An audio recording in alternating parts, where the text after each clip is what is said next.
दोस्तों, हम कोई भी फाइनेंशियल एडवाइजर या फाइनेंशियल एक्सपर्ट नहीं है। इस वीडियो को देखने से पहले आपको बता दें कि इस वीडियो में दी गई सारी जानकारी इंटरनेट के थ्रू ली गई है और ये सारी की सारी हमारी पर्सनल रिसर्च स्टडी है। इस वीडियो में स्पॉन्सर कंटेंट भी हो सकता है, तो जो भी आप इन्वेस्टमेंट करें उससे पहले आपको यही सजेस्ट करेंगे कि आप अपनी तरफ से भी सारी स्टडी और रिसर्च को कर लीजिए, उसके बाद ही कोई इन्वेस्टमेंट करें। इस वीडियो को देखने के बाद आपके द्वारा की गई कोई भी इन्वेस्टमेंट, लीगल इंजरी या फिर ट्रेडिंग के प्रॉफिट या लॉस दोनों की हमारी कोई भी जिम्मेदारी नहीं होगी।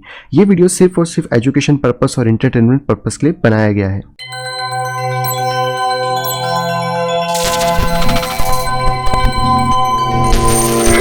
हेलो दोस्तों, मैं हूं सभी का स्वागत करता हूं कि टॉप के बिल्कुल फ्रेश वीडियो के अंदर। तो दोस्तों आप सभी सामने फिर से हाजिर लेकर यहाँ पे बिटकॉइंस की सारी ताजा अपडेट। तो दोस्तों आज भी हम लोग करने वाले टेक्निकल एनालिसिस को, साथ ही यहाँ पे देखने वाले ढेर सारी न्यूज़ को जो कि आप लोगों के यहाँ पे काम की हो सकती है। तो वीडियो को शुरू से आकर पूरा जरूर देखिएगा। बाकी दोस्तों वीडियो को स्टार्ट करने से आप सभी को रिमाइंड करना चाहूंगा कि दोस्तों टेक्निकल एनालिसिस के कोर्स के ऊपर 20% डिस्काउंट 20 मई तक है। तो अगर अभी तक आपने इसके अंदर पार्टिसिपेट नहीं करा है तो आप मुझे मेल कर सकते हैं मेरी इस मेल आईडी pixelsnapshot@gmail.com के ऊपर, या फिर आप मुझे डायरेक्टली कांटेक्ट कर सकते हैं मेरी टेलीग्राम आईडी @cryptovalue पर। दोनों के अलावा मेरा कोई और एड्रेस यहाँ पे नहीं है, तो मैं आपको ईमेल मिलने वाला हूँ। और अगर आप यहाँ पे सीनियर ग्रुप को ज्वाइन करना चाहते हो तो आप मेल या फिर मुझे टेलीग्राम कुछ भी यहाँ पे कर सकते हो। बाकी आपको डिटेल्स मेल या टेलीग्राम के ऊपर यहाँ पे मिल जाएंगी। तो चलिए दोस्तों चलते अपने सीधे कंप्यूटर स्क्रीन पे देखते हैं कि मार्केट हमें यहाँ पे क्या दिखा रहा है एंड जो न्यूज़ है वो यहाँ पे क्या है। सो फाइनली दोस्तों मैं आ चुका हूं अपने कंप्यूटर स्क्रीन पे। यह है बिटकॉइन बिटमैक्स का चार्ट, जो कि हम हमेशा से लेते हैं। एंड जो चीज आपने थंबनेल में देखी कि क्या हम लोगों को यहाँ पर एक प्री हाल्विंग डंप देखने को मिल सकता है बिटकॉइन के अंदर, तो फिलहाल में उसके ऊपर मेरे ओपिनियंस ये है कि इसके चांसेस थोड़े से कम है। लेकिन यस, अगर जो मार्केट है वो किसी भी कंडीशन में इस लेवल को ब्रीच कर जाता है, ये वाला जो आपका 8400 का लेवल है, तो इसके बाद भी हमारे पास और ज्यादा सपोर्ट है। आप कह सकते हो कि जो बिटकॉइन है वो लगभग 7800 के आसपास सपोर्ट करता है। लेकिन जो 7800 का जो एक मेजर सपोर्ट होने वाला है, अगर ये मार्केट में आने वाले इस वीक के अंदर ब्रीच होता है तो आप मान सकते हो कि मार्केट के अंदर एक डंप हमें देखने को मिलेगा। लेकिन उससे पहले मैं आपको ये भी याद दिलाना चाहूंगा कि यहाँ पे जो भी डंप हुआ था बिटकॉइन का, ये एक बहुत ज्यादा ही बड़ा डंप था जो कि कम से कम 65% का था। एंड बिटकॉइन ने अभी तक उसको फुल्ली तरीके से रिकवर नहीं करा है। और इस डंप के कारण मुझे नहीं लगता कि हाल्विंग से पहले हमें कोई डंप देखने को मिलेगा।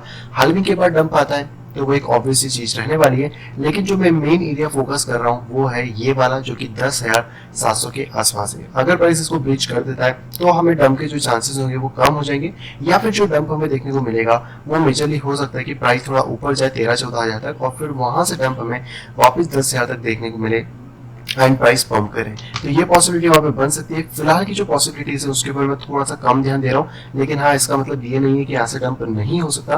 डंप कहीं से भी हो सकता है, लेकिन हमें जो मार्केट है उसके हिसाब से थोड़ा बहुत यहाँ पे चेक करना पड़ेगा कि मार्केट के सेंटीमेंट्स यहाँ पे क्या है, मार्केट किस तरीके से काम कर रहा है।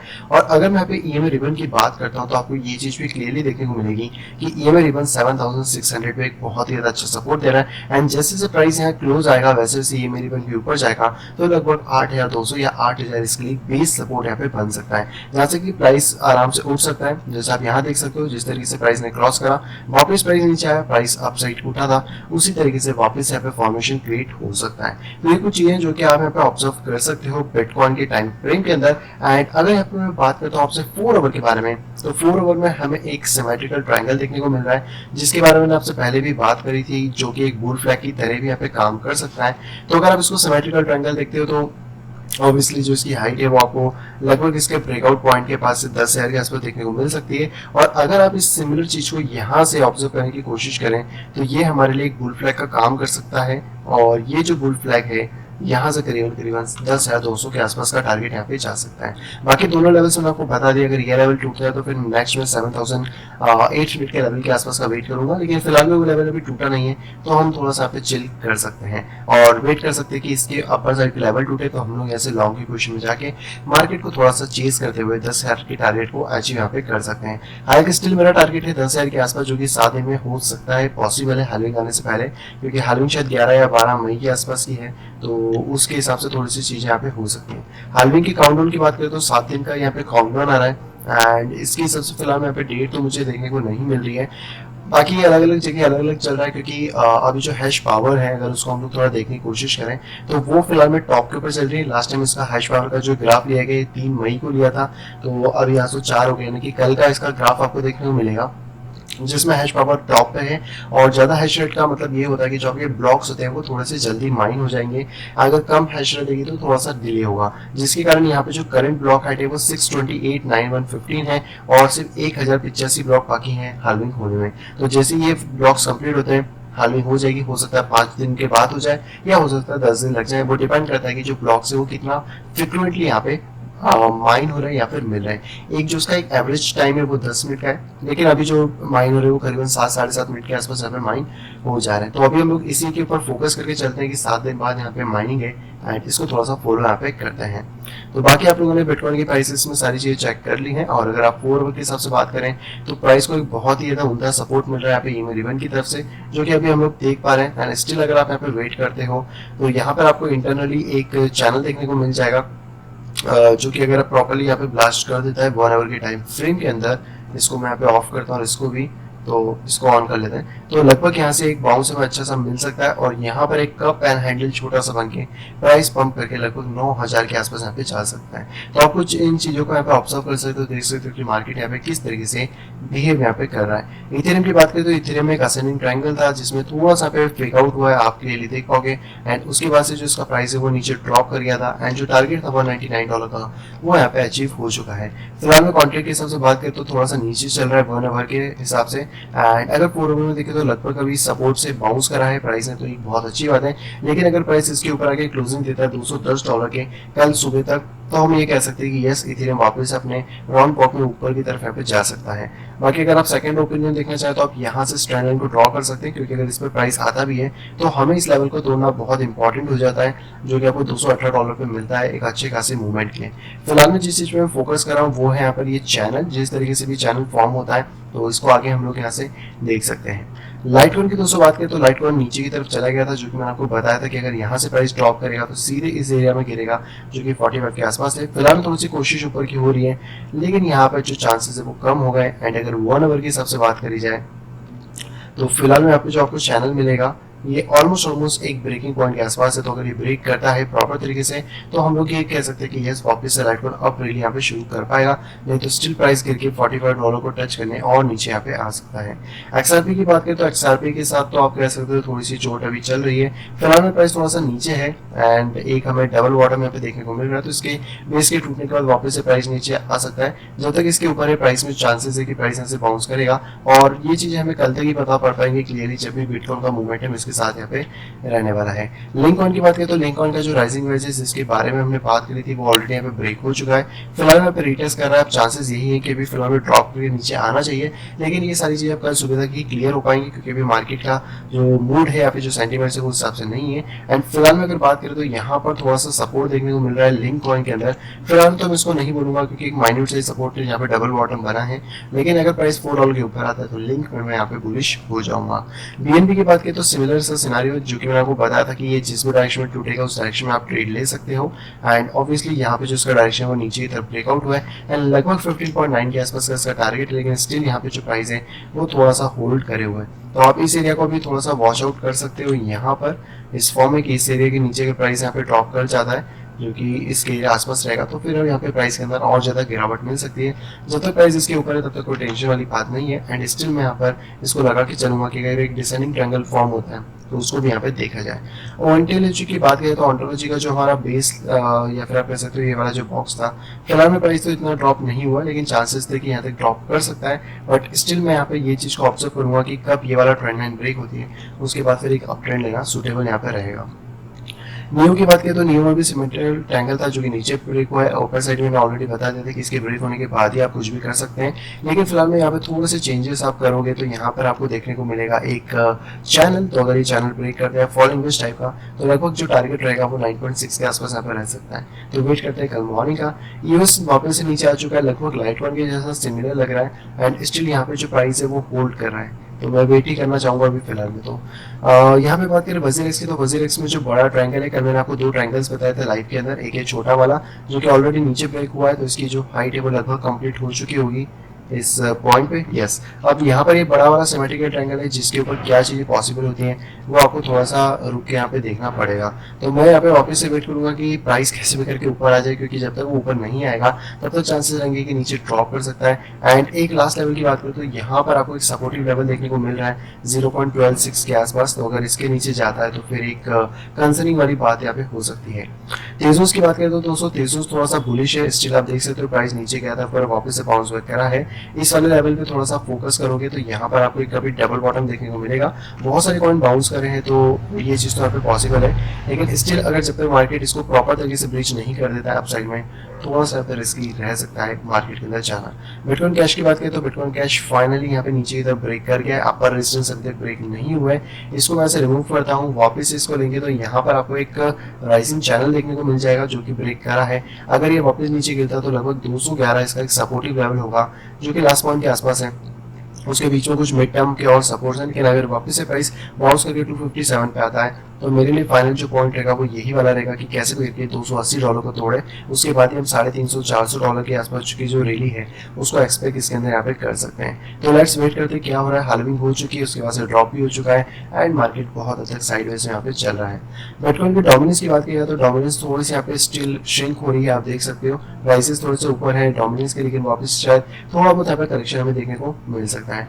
एंड अब बात करते हैं बिटकॉइन के CME फ्यूचर्स के बारे में। तो 4 आवर के चार्ट पे आपको एक यहाँ पे गैप देखने को मिल जाएगी इस पॉइंट के ऊपर, यहाँ पे आप देख सकते हो।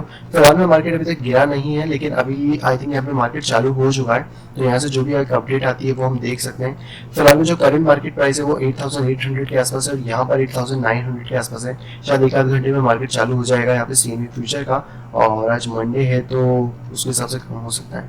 तो लेट्स वेट करते हैं कि पहले इस गैप को फिल करने आता है या फिर जो हमारे पास ऊपर यहाँ पे गैप है लगभग 11,000 के आसपास उसको पहले फिल करता है। तो ये देखना थोड़ा सा इंटरेस्टिंग रहेगा। और मैं बता दूं कि गैप्स के साथ वही प्रॉब्लम है, हमें नहीं पता फिल होगी नहीं होगी, पर 90% चांसेस बनते हैं कि फिल हुई है, तो होप कर सकते हैं कि गैप को फिल करेगा और तभी ये आगे बढ़ेगा। बट हो सकता है कि पहले अपर गैप फिल करे, वापस नीचे आए और फिर यहाँ से अगली जो रैली है वो स्टार्ट करें। बिटकॉइन के साथ एक चीज और बताना चाहूंगा, मैंने एक चार्ट शेयर करा था आप सभी लोगों के साथ। अगर आप प्रोफाइल के ऊपर जाते हो मेरी और यहाँ से पीपल सिलेक्ट करते हो CRYPTOPL, ओके, तो चलो इसको ऊपर हो जाने देते हैं। तो यहाँ पर आप जैसे मेरी प्रोफाइल पे जाओगे यहाँ पे आपको मिलते हैं चार्ट्स, एंड मैंने एक चार्ट यहाँ पे शेयर करा था आप लोगों के लिए जो कि बिटकॉइन रेडी फॉर रैली के नाम से था, जहाँ पे कि मैंने आपको बताया था कि जो बिटकॉइन है वो बहुत हद तक पॉसिबल है कि यहाँ से एक रैली स्टार्ट कर सकता है। एंड स्टिल यहाँ पे जितनी बार यहाँ पे ड्रॉप हुआ है इस बार चांसेस हो सकते हैं कि मार्केट यहाँ पे निकलेगा। बट इस चार्ट से ये मत समझो कि ये चार्ट आपको कल की कल यहाँ पे ब्रेकआउट मिलेगा, क्योंकि बहुत सारे लोग कमेंट इस तरह आए थे कि इसका तो ब्रेकआउट हुआ ही नहीं, आप प्राइस उल्टा नीचे आ गया। तो आपको देखना होगा कि ये जो चार्ट है ये यहाँ पे एक हफ्ते का चार्ट है, यानी कि एक कैंडल को कंप्लीट होने में 7 दिन का समय लगता है। और जब इतना बड़ा पैटर्न 2017 से बना है, 17 से 20 की बात करें तो लगभग 3 साल के आसपास का टाइम हो गया है। हालांकि पूरा तो 3 नहीं कहेंगे, लगभग 2 साल 5 महीने के आसपास का टाइम हो गया है। तो कम से कम अगर इसका ब्रेकआउट होता है तो 1 से 1.5 साल के आसपास ये एक्सपेक्टेड रहेगा कि इतना टाइम इसको लगेगा। तो एकदम से हाईली एक्सपेक्टेशन मत रखो, इतनी जल्दी चीज़ों में टाइम लगता है, और एक बार जब टाइम आएगा तब आपको भी पता है कि चीज़ें बहुत फ्रिक्वेंटली यहाँ पे चेंज हो जाएंगी। तो चलिए आते हैं फटाफट न्यूज़ के ऊपर। सबसे पहले दोस्तों न्यूज़ आ रही है यहाँ पे ईरान की तरफ से, और ईरान की जो अथॉरिटीज़ हैं इन्होंने यहाँ पे इशू कर दिए हैं लाइसेंस 6,000 रिग के, जो कि क्रिप्टो फार्म है। इनके पास एक कंपनी जिसका नाम है आई माइनर, जो कि इनकी कंपनी कंट्री की सबसे बड़ी यहाँ पे कंपनी है, जिनके पास 6,000 यहाँ पे रिग्स हैं और ये लोग बिटकॉइन की माइनिंग यहाँ पे करते हैं। 6,000 रिग्स की जो कैपेसिटी वो है 9600 टेरा हैश की, जो कि यहाँ पे ये लोग माइन कर पाते हैं, और पर सेकंड की ये हैश की यहाँ पे बताई जाएगी। और अगर आप इक्वल देखो तो 16 टेरा हैश के बारे में एक पर रिग यहाँ पे एवरेज इनको निकाल के दे रहा है। हालांकि ये बहुत ज़्यादा कम है, क्योंकि एटलीस्ट मिनिमम हमें 75 टेरा है चाहिए, बट इनकी कंट्री के हिसाब से ठीक ठाक है, कोई दिक्कत नहीं है। एंड रिस्क जाता है तो प्रॉफिटेबिलिटी भी वहाँ पे बढ़ जाती है। तो आई माइनर को यहाँ पर अब कस्टडी सर्विस और ट्रेडिंग भी ये लोग ऑफर करते हैं मिडिल ईस्टर्न रीजन के अंदर और तेहरान के अंदर। तो वहाँ पे एक अच्छी मतलब खबर है ईरानीज के लिए कि ये तरीक हो सकता है। और बीच में यहाँ पे आपको पता है कि बिटकॉइन का भाव वहाँ पे कुछ $17,000 चला गया था शायद पिछले साल के आसपास। तो ये चीज़ एक बेनिफिशियल रहेंगी, और जिस तरीके की सैंक्शन है, जिस तरीके की चीज़ चल रही है, उसमें बहुत ज़्यादा हेल्प यहाँ पे कर सकती है। अगली दोस्तों जो खबर आ रही है दोस्तों वो आ रही है रिपल के को फाउंडर की तरफ से, जिनका नाम है जेड मैकले। इनका यहाँ पे पता चला कि इन्होंने यहाँ पे 54 मिलियन के XRP यहाँ पे सेल करे हैं अप्रैल मंथ के अंदर। इनके अगर आप हिस्ट्री जानना चाहो, क्योंकि ये बहुत ज्यादा इंपॉर्टेंट फिगर बन जाते हैं, तो ये इन्होंने यहाँ पे क्रिएट करा था एम्प्टी कॉक्स को, जैसा कि यहाँ पे लिखा है कि ये मतलब क्रिएटर थे या फिर क्रिएट करा था। और उसके बाद ये को फाउंडर है स्टेलर के, लेकिन उससे पहले इन्होंने रिपल को बनाया था जिसका नाम ओपन कॉइन था 2012 के अंदर, जिसमें से जब इसकी सप्लाई जो प्री माइन करी गई थी 100 बिलियन कॉइन की, उसमें से 9.5 बिलियन XRP इनको दिए गए थे। तो यस डेफिनेटली इनके पास बहुत ज्यादा XRP हैं, तो ये मार्केट पे डंप करेंगे। रिपल की टीम भी डंप कर रही है, तो आप समझ सकते हो कि रिपल का जो प्राइस है वो अभी नियर फ्यूचर तो इतना तेजी से ग्रो नहीं करेगा, लेकिन आने वाले टाइम में डेफिनेटली हमें अच्छे रिटर्न शायद मिल सकते हैं। अगली दोस्तों खबर आ रही है इंडिया की तरफ से, और इंडिया के जो एक्सचेंजेस हैं, जो क्रिप्टो एक्सचेंजेस हैं, बेसिकली उनके पास कोई भी टैक्स की क्लियरिटी नहीं है कि आखिर क्या हो रहा है सेंट्रल बैंक की तरफ से। और स्टिल यहाँ पे बात किया है तो बहुत सारे जो इंडियन एक्सचेंजेस है उन्होंने यहाँ पर एक लेटर लिखा है RBI को, और ये बोला है कि आपकी जो रेगुलेटरी क्लियरिटीज है वो प्रॉपर नहीं है, वो दीजिए, क्योंकि जो बैंक्स हैं वो अभी भी हमारी सर्विसेज को डिनाई कर रहे हैं। इसलिए मैं कह रहा हूँ कि अभी बैंकिंग सर्विस को यूज मत करो, थोड़ा रिस्की है। आप P2P यूज करो, वहां पे आपको ज्यादा सेफली मिलेगा, क्योंकि आप कुछ ट्रांजेक्शन तो सक्सेसफुल बैंकिंग के थ्रू हो रहे हैं, लेकिन बहुत सारे लोगों का फंड 3-3, 4-4, 5-5 दिन के लिए अटक जा रहा है। तो अभी फिलहाल में थोड़ा रिस्की है, जब तक कि सारी चीजें प्रॉपर नहीं होती इंडिया में तब तक P2P पे ही रहो। इसके बाद यहाँ पे बात करें तो यहाँ पे ये लोग हाई कोर्ट भी जाने वाले हैं, यानी कि जो एक्सचेंजेस हैं, अगर RBI बात नहीं सुनता है, यहाँ पे चीजें नहीं करता, तो एक्सचेंजेस भी वहाँ पे जाएंगे।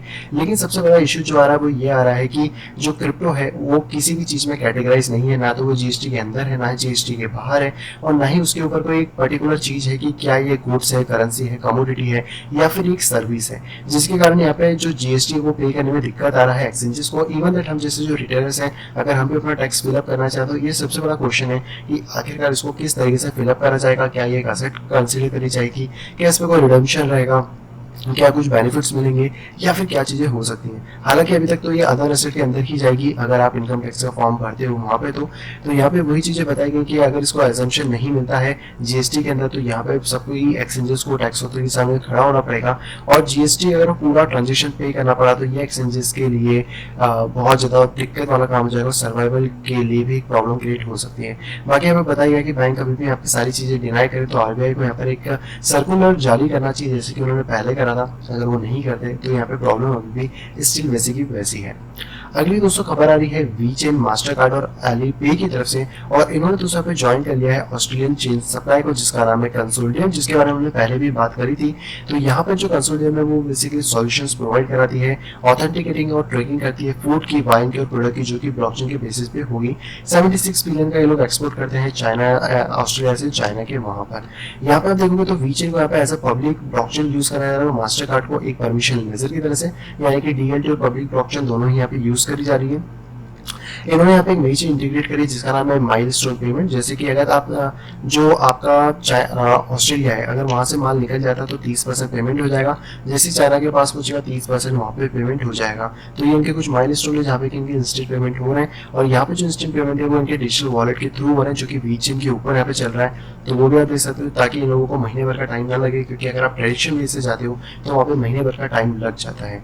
सो आप यहाँ पे ये चीज देख सकते हो कि ये लोग बिजनेस टू बिजनेस के लिए सारे काम कर रहे हैं, और इसके अलावा यहाँ पे जो कंपनी है वो और भी काम करती है, जैसे इंडस्ट्री बॉडीज है, स्टैंडर्ड एजेंसी, पैकेजिंग है, लेबलिंग है, सर्विस है। तो आई थिंक वीचेन इस काम में बहुत ज्यादा हेल्प कर रहा है, और ये अकेली कंपनी नहीं है, वीचेन की और भी जगह पार्टनरशिप्स हैं जहाँ पे वो बहुत ही ज्यादा एक्टिव वे से यहाँ पे काम कर रहे हैं। अगली दोस्तों पे खबर आ रही है लाइटकॉइन की तरफ से, और लाइटकॉइन में दोस्तों जल्दी यहाँ पे विम्बल का इंटीग्रेशन हो सकता है। इसकी जो टेस्टिंग है वो यहाँ पे प्रोग्रेस के अंदर है। तो बेसिकली जो इसके फाउंडर है या फिर आप इसको जो डेवलपर इस पर काम करे, जिनका नाम है डेविड बुक है, तो उन्होंने बताया कि वहाँ पे उन्होंने इसके जो एंड टू एंड वैलिडेशन है वो यहाँ पे ट्राई कर लिए हैं फ्रेमवर्क्स के अंदर, और वही यानी कि जो मिम्बल टेक्नोलॉजी है वो लाइटकॉइन के अंदर इस समर के एंड तक वो लोग अप्लाई यहाँ पे कर देंगे। यानी कि मिम्बल एक प्राइवेसी प्रोटोकॉल है जो कि इसके अंदर अप्लाई हो जाएगा। तो आप सभी जानते हैं कि जो लाइटकॉइन है वो और ज्यादा प्राइवेट पहले से यहाँ पे हो जाएगा। तो ये अच्छी बात है यहाँ पे काम करेंगे, और इवन दैट लोग ग्रीन प्लस के ऊपर भी काम कर रहे हैं, और इनके कुछ और भी प्रोजेक्ट्स चल रहे हैं, जैसे कि उन्होंने रिसेंटली यहाँ पे इसका एक नया वर्जन भी अपग्रेड करा है जो कि नॉन बीटा वर्जन से। तो आप देख सकते हो कि अलग अलग प्राइवेसी फीचर के ऊपर इनका काम चल रहा है, और अब ये लाइटकॉइन के अंदर इंटीग्रेट करेंगे, जो कि इन्होंने कहा है कि वैसे समर बोला है, लेकिन आते आते थोड़ा टाइम हो जाएगा। तो हम इस साल के एंड तक ये एक्सपेक्ट करते हैं कि सारी चीजें हो सकती हैं। आज की दोस्तों जो लास्ट न्यूज आ रही है दोस्तों वो भेजी हमें जय कुमार ने, तो शाउट आउट देते हैं यहाँ पे जय कुमार को कि उन्होंने इतनी बढ़िया न्यूज हमारे साथ शेयर करी है। फिलहाल यहाँ पे देखा है तो जो एनपीए है, एनपीए का मतलब होता है नॉन परफॉर्मिंग एसेट, यानी कि अगर किसी व्यक्ति ने बैंक से लोन लिया और उस पैसे को वापस नहीं चुकाया तो उसको वहां पर घोषित कर देते हैं एनपीए। और दूसरा होता है कि अगर उस बंदे की जो असेट्स है उनको कब्जे में ले लिया बैंक ने तो वो भी एक तरीके से एनपीए हो जाती है, अगर कोई उसके लिए बायर यहाँ पे नहीं मिलता है तो यहाँ पे जो बीओबी यानी कि जो बैंक ऑफ बड़ौदा है और जो इंडियन बैंक है उनके यहाँ पे एनपीएस बढ़ते जा रहे हैं। अगर बैंक ऑफ बड़ौदा की बात करें तो इनका एनपीए यहाँ पे 6 फोल्ड बढ़ा है जो कि 7300 करोड़ के आसपास है, और इंडियन बैंक का जो सर्ज हुआ वो 32,000 करोड़ के आसपास का यहाँ पे सर्ज हुआ है। बाकी अगर आप एनपीए देखोगे तो उनके 11,000 करोड़ के एनपीएस मार्च एंड 2014 में थे और 73,000 करोड़ यहाँ पे 2019 के एंड में हुए। इस साल का अभी तक कोई एनपीए का रिकॉर्ड नहीं आया, पर ये सारी चीजें आरटीआई की रिप्लाई में यहाँ पे शो करी गई है। और जो एनपीए है वो यहाँ पर एनपीए जो अकाउंट्स आप कह सकते हो वो 2 लाख जो थे वो 2014 में थे, जो कि अब इंक्रीज होकर 6 लाख के पार हो गए हैं दिसंबर 2019 में। इवन दैट यही चीज नहीं, यहाँ पर आप देखोगे तो जो आपका इंडियन बैंक है उनके अंदर में यहाँ पे 8,000 करोड़ से लेकर मार्च 2014 में अभी यहाँ पे 32,000 करोड़ के एनपीएस यहाँ पे बन चुके हैं। तो ये सारी की सारी डिटेल इसके अंदर निकली है जो आरटीआई यहाँ पे फिलअप करी गई थी।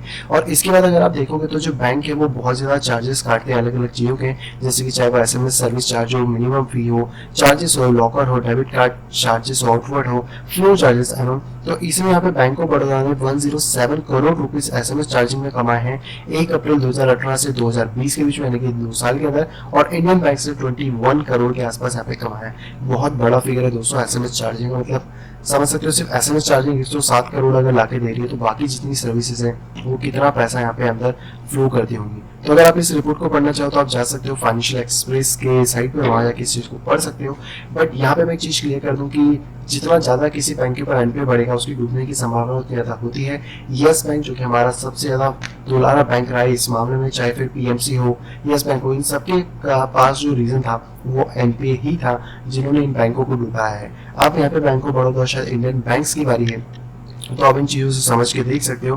तो जब भी आप कोई बैंक सेलेक्ट करते हो फंड रखने के लिए तो देखो कि उनके पास कम एनपीएस होने चाहिए। कम एनपीएस होने का मतलब ये कि आपकी जो पैसे जो आपने सेव करें उनके ऊपर रिस्क थोड़ा सा कम रहेगा। ज्यादा एनपीए मतलब वो बैंक के ऊपर खतरा थोड़ा सा ज्यादा रहेगा। और ज्यादातर हो सके तो पब्लिक सेक्टर के बैंक्स में ही जाना चाहिए, क्योंकि वो वहां पर आप ये कह सकते हो कि जितनी भी आपको गवर्नमेंट्स है या जितनी भी ये कह सकते हो जो बैकिंग है वहाँ पर वो थोड़ी सी स्ट्रॉन्ग वहाँ पर मिल सकती है as compare to private sector.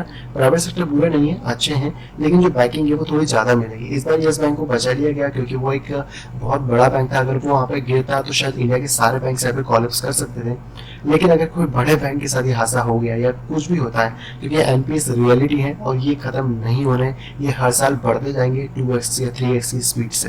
तो ये थोड़ा सा आप ध्यान में रखें एंड समझ सकते हैं। बाकी आप चाहे तो अपनी एसेट्स को कुछ अच्छी जगह पे इन्वेस्ट कर सकते हैं ताकि आप यहाँ पे चैन से सो सकें और अच्छा खासा वहाँ पे फ्यूचर में ग्रोथ भी मिल सके और इन्फ्लेशन से भी यहाँ पे बचा जा सके। सो आई दोस्तों वीडियो को पसंद है दोस्तों, अगर वीडियो को पसंद तो प्लीज उस वीडियो को लाइक करिएगा, दोस्तों वीडियो पसंद है तो डिसलाइक करिएगा, दोस्तों चैनल को दोस्तों सब्सक्राइब करना बिल्कुल भी ना भूलें ताकि आप इसी तरह इंटरेस्टिंग यहाँ पे पा सकें एंड पूरे मार्केट से अपडेटेड रह सके। तो मैं मिलता हूँ कुछ इंटरेस्टिंग वीडियो के साथ, तब तक have a great day and bye bye.